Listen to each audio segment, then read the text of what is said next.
Hello everyone, তোমরা সবাই কেমন আছো? তো আজকে ছিল আমাদের এখানে শিব ঠাকুরের গাজন, ওই জন্য আজকে একটু সকাল সকাল স্নান সেরে চললাম এখন শিব ঠাকুরের পুজো করাতে। আর আমাদের বাড়ির সামনেই মন্দিরটা, এই যে মায়ের মন্দিরের পাশেই আছে শিব ঠাকুর। গাজনটা কিন্তু এখানে হয় না, গাজনটা হয় একটু দূরে, কিন্তু সেখানে পুজো করাতে অনেক দেরি হয়ে যায় কারণ প্রচণ্ড ভিড় হয়, সেই জন্য আমরা এখানেই সবাই পুজো করিয়ে নিই। আর মন্দিরে পুজো শেষ হওয়ার পরেই দেখলাম বাড়িতে এসছে বাঘ নাচ।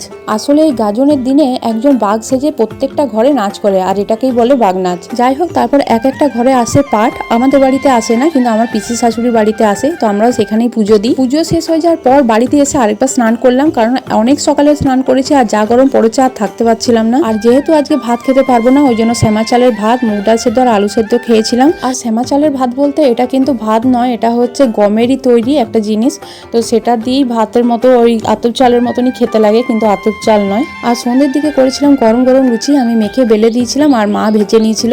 আর এইদিকে পাঠ স্নান করিয়ে এখন যাচ্ছে মন্দিরের দিকে। তারপর লুচি হয়ে যাওয়ার পর মা এখন করছিল পায়েস। দুজনে মিলে যদি কাজগুলো করে নেওয়া হয় না, তাহলে দেখবে খুব তাড়াতাড়ি কাজগুলো হয়ে যাচ্ছে আর গায়েও লাগছে না। আর আজকে ছিল রাত গাজন, তাই সবাই তাড়াতাড়ি খেয়ে চলে যায় গাজন দেখতে, আর সারা রাত ধরে গাজন হয়।